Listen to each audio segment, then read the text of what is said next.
حضرت عمر رضی اللہ عنہ جن کے پاک نام پر آج مسلمانوں کو فخر ہے اور جن کے جوشی ایمانی سے آج 1400 برس بعد تک کافروں کے دلوں میں خوف ہے، اسلام لانے سے قبل مسلمانوں کے مقابلہ اور تکلیف پہنچانے میں بھی ممتاز تھے۔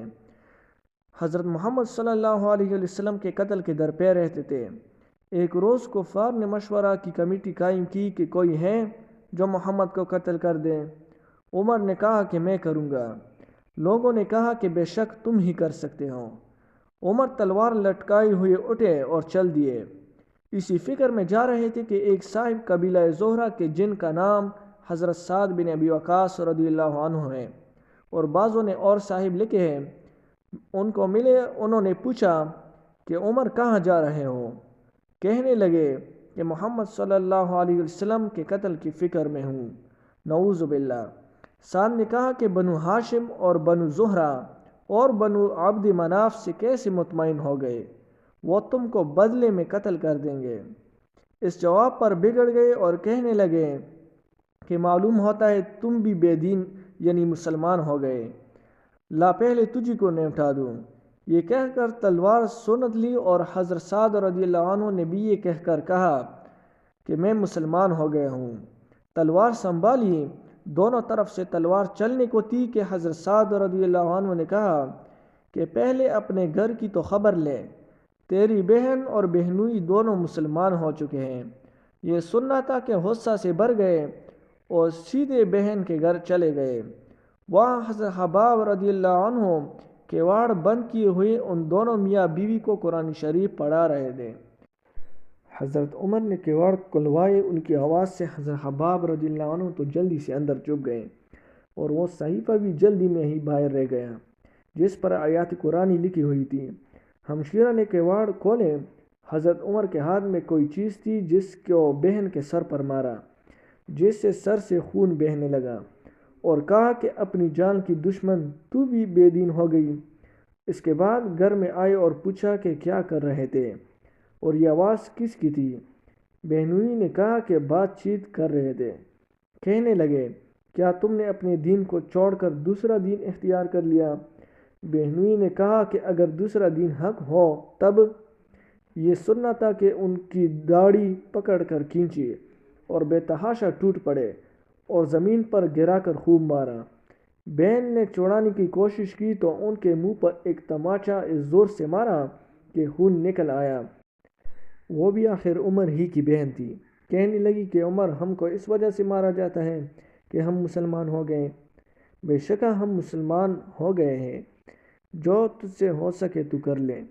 اس کے بعد حضرت عمر کی نگاہ اس صحیفہ پر پڑی جو جلدی میں باہر رہ گیا تھا اور غصہ کا جوش بھی اس مار پیٹ سے کم ہو گیا تھا اور بہن کے اس طرح خون میں بھر جانے سے شرم سی بھی آ رہی تھی۔ کہنے لگے کہ اچھا مجھے دکھلاؤ یہ کیا ہے؟ بہن نے کہا کہ تو ناپاک ہے اور اس کو ناپاک ہاتھ نہیں لگا سکتے۔ ہر چند اصرار کیا مگر وہ بے وضو اور غسل دینے کو تیار نہ ہوئے۔ حضرت عمر نے غسل کیا اور اس کو لے کر پڑھا۔ اس میں سورۃ طٰہٰ لکھی ہوئی تھی۔ اس کو پڑھنا شروع کیا اور اننی انا اللہ لا الہ الا انا فاعبدنی واقم الصلاۃ لذکری تک پڑھا تھا کہ حالت ہی بدل گئی۔ کہنے لگے کہ اچھا مجھے بھی محمد صلی اللہ علیہ وسلم کی خدمت میں لے چلو۔ یہ الفاظ سن کر حضرت حباب رضی اللہ عنہ اندر سے نکلے اور کہا کہ اے عمر، تجھے خوشخبری دیتا ہوں کہ کل شب پنج شنبہ میں حضور صلی اللہ علیہ وسلم نے دعا مانگی تھی کہ یا اللہ، عمر اور ابو جہل میں جو تجھے زیادہ پسند ہو اس سے اسلام کو قوت عطا فرما۔ معلوم ہوتا ہے کہ حضور صلی اللہ علیہ وسلم کی دعا تمہارے حق میں قبول ہو گئی۔ اس کے بعد حضور صلی اللہ علیہ وسلم کی خدمت میں حاضر ہوئے اور جمعہ کی صبح کو مسلمان ہوئے۔ ان کا مسلمان ہونا تھا کہ کفار کے حوصلے پست ہونا شروع ہو گئے، مگر پھر بھی یہ نہایت مختصر جماعت تھی اور وہ سارا مکہ بلکہ سارا عرب، اس لیے اور بھی جوش پیدا ہوا اور جلسے کر کے مشورہ کر کے ان حضرات کو ناپید کرنے کی کوشش ہوتی تھی اور طرح طرح کی تدبیریں کی جاتی تھیں۔ تاہم اتنا ضرور ہوا کہ مسلمان مکہ کی مسجد میں نماز پڑھنے لگے۔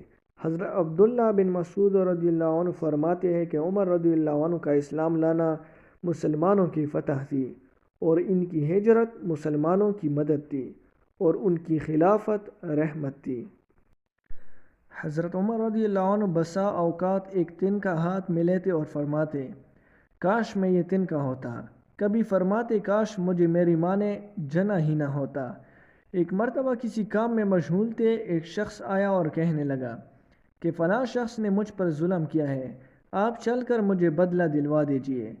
آپ رضی اللہ عنہ نے اس کو ایک دورہ مار دیا کہ جب میں اس کام کے لیے بیٹھتا ہوں اس وقت تو آتے نہیں، جب میں دوسرے کاموں میں مشغول ہو جاتا ہوں تو آ کر کہتے ہو کہ بدلہ دلوا دو۔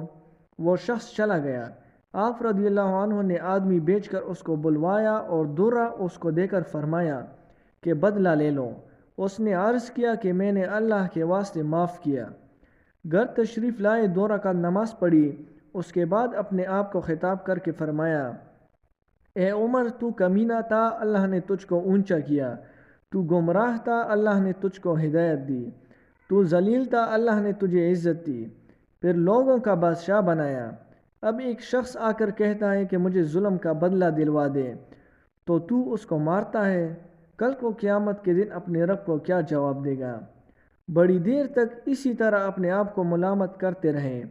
آپ رضی اللہ عنہ کے غلام حضرت اسلم رضی اللہ عنہ کہتے ہیں کہ میں ایک مرتبہ حضرت عمر رضی اللہ عنہ کے ساتھ حرہ کی طرف جا رہا تھا۔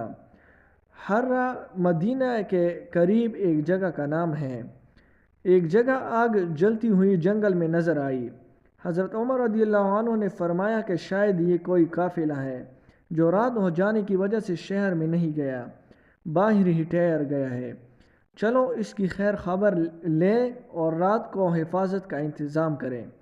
وہاں پہنچے تو دیکھا کہ ایک عورت ہے جس کے ساتھ چند بچے ہیں جو رو رہے ہیں اور چلا رہے ہیں، اور ایک دیگچی چولہے پر رکھی ہے جس میں پانی بھرا ہوا ہے اور اس کے نیچے آگ جل رہی ہے۔ انہوں نے سلام کیا اور قریب آنے کی اجازت لے کر اس کے پاس گئے اور پوچھا کہ یہ بچے کیوں رو رہے ہیں؟ عورت نے کہا کہ بھوک سے لاچار ہو کر رو رہے ہیں۔ دریافت فرمایا کہ اس دیگچی میں کیا ہے؟ عورت نے کہا کہ پانی بھر کر بہلانے کے واسطے آگ پر رکھ دی ہے کہ ذرا ان کو تسلی ہو جائے اور سو جائے۔ امیر المومنین عمر رضی اللہ عنہ کا اور میرا اللہ ہی کے یہاں فیصلہ ہوگا کہ میری اس تنگی کی خبر نہیں لیتے۔ حضرت عمر رضی اللہ عنہ رونے لگے اور فرمایا کہ اللہ تجھ پر رحم کرے، بلا عمر کو تیرے حال کی کیا خبر ہے؟ کہنے لگی کہ وہ ہمارے امیر بنے ہیں اور ہمارے حال کی خبر بھی نہیں رکھتے۔ اسلم رضی اللہ عنہ کہتے ہیں کہ حضرت عمر رضی اللہ عنہ مجھے ساتھ لے کر واپس ہوئے اور ایک بوری میں بیت المال میں سے کچھ آٹا اور کھجوریں اور چربی اور کچھ کپڑے اور کچھ درہم لیے۔